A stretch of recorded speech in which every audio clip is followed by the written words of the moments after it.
સર્વ પાપ હરમ પુણ્યમ શ્રીમદ કાયાવરણે તીર્થે મૂર્તિમાન શંકરા સ્વયં.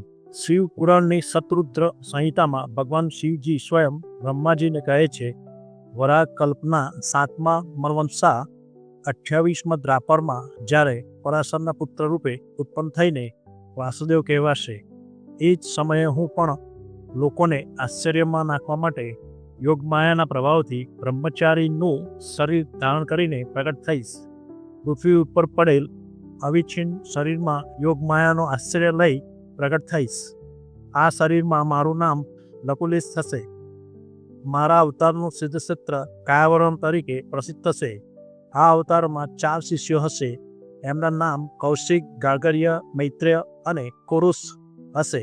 એ વેદોના પરગામી ઉદ્ધવરેતા યોગી થશે. માહેશ્વર યોગને પ્રાપ્ત કરીને શિવલોકને પામશે. કાયાવારોહણ લકુલિશ મહાદેવ મંદિર માત્ર એક મંદિર નથી, પરંતુ એક દિવ્ય તીર્થધામ છે, જ્યાં તત્વજ્ઞાન, ભક્તિ અને શિવ સાધનાનો શાશ્વત સંગમ થાય છે.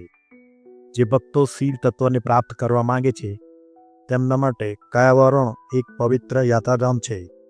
શિવ ભક્તિ અને તત્વજ્ઞાનનો આ અનોખો તીર્થ ગુજરાતના કાશી તરીકે સમગ્ર ભારતમાં જાણીતું છે. હર હર મહાદેવ. આજના સમયમાં જ્યારે આધ્યાત્મિકતા અને શાંતિ માટે લોકો તલપાપસી છે, ત્યારે કાયાવરણનું લકુલિશ મહાદેવ મંદિર એક દિવ્ય આશરો બની રહ્યું છે.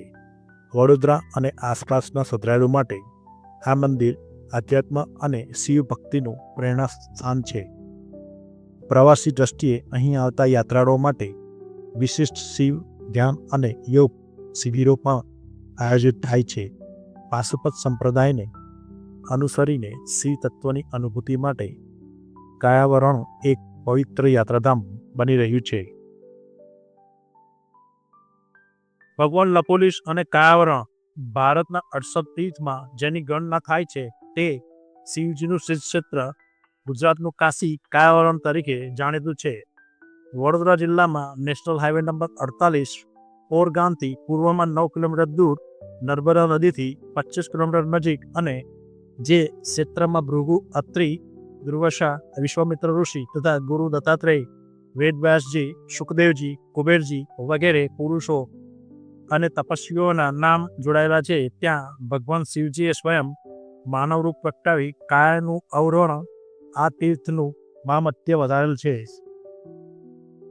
આ તીર્થ સતયુગમાં ઈચ્છાપુરી, ત્રેતાયુગમાં માયાપુરી, દ્વાપરયુગમાં મેઘાવતી અને હાલના કળિયુગમાં કાયાવરણ તરીકે પ્રસિદ્ધ રહેશે તેમ શાસ્ત્રોમાં ઉલ્લેખ છે. આ દ્વાપર અને કળિયુગના સંધિકાળ દરમિયાન ભગવાન શિવજીએ લકુલિશ ભગવાનના રૂપમાં માનવ કાયામાં અવરોહણ કરી અવતાર ધારણ કર્યો હતો. તેથી આ કળિયુગમાં કાયાવરણ નામે પ્રસિદ્ધ બ્રહ્મેશ્વર જ્યોતિર્લિંગમાં વિલીન થઈ ગયા અને લિંગમાં મૂર્તિ રૂપે પ્રતિષ્ઠિત થયેલા છે. આજે આ મંદિર બ્રહ્મેશ્વર યોગ મંદિર તરીકે સ્થિત છે. ડાબા હાથમાં દંડ તથા જમણા હાથમાં બીજોરું ધારણ કરે સામવી મુદ્રામાં સ્થિત ભગવાન શિવજી સ્વયં કાયાવરણ તીર્થમાં બિરાજમાન છે. શાસ્ત્રમાં દર્શાવ્યા મુજબ કળિયુગમાં આ સિદ્ધ ક્ષેત્રમાંથી નામ, ભક્તિ, કર્મ, યોગની ત્રિવેણી સમગ્ર ભૂમંડળને આપ્લાવિત કરશે અને જ્યાં સુધી સૂર્ય, ચંદ્ર, તારા, પૃથ્વી હશે ત્યાં સુધી તીર્થનું મહામત્ય રહેશે. આ અવતાર દરમિયાન યોગ વિદ્યા સનાતન ધર્મનો પ્રચાર પ્રસાર તેમજ આધ્યાત્મિક યોગના ગૂઢ રહસ્યોનો પ્રચાર પ્રસાર શરૂ કર્યો અને પૂરી શિષ્યની પરંપરા શરૂ કરી. કાળક્રમે આ વિદ્યા લુપ્ત થઈ હતી, પરંતુ 20મી સદીમાં તેમને એક નૂતન શિષ્ય પરંપરા શરૂ કરી. ઈસવીસન 1913માં એક પવિત્ર આધ્યાત્મિક પરંપરાની શરૂઆત ભગવાન શંકરના 28મા અવતાર મનાતા આદિ અને પરમ ગુરુ ભગવાન લકુલિશજીએ કરી.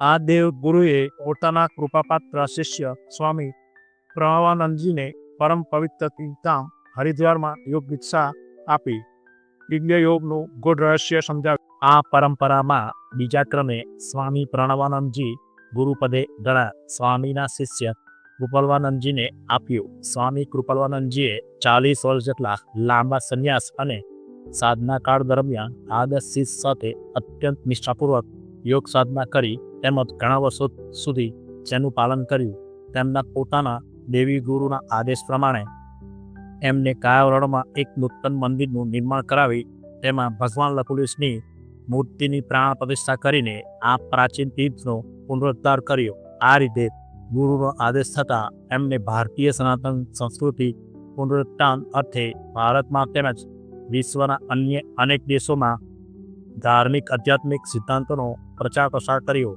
આ રીતે સ્વામી રાજશ્રી મુનિજી ઈસવીસન 1913 યોગ દીક્ષા આપી અને સાધનાનો ગૂઢ રહસ્ય પણ સમજાવ્યું. આમ સ્વામી રાજશ્રી મુનિ લકુલિશ આધ્યાત્મિક પરંપરાના ચોથા કુલગુરુ છે.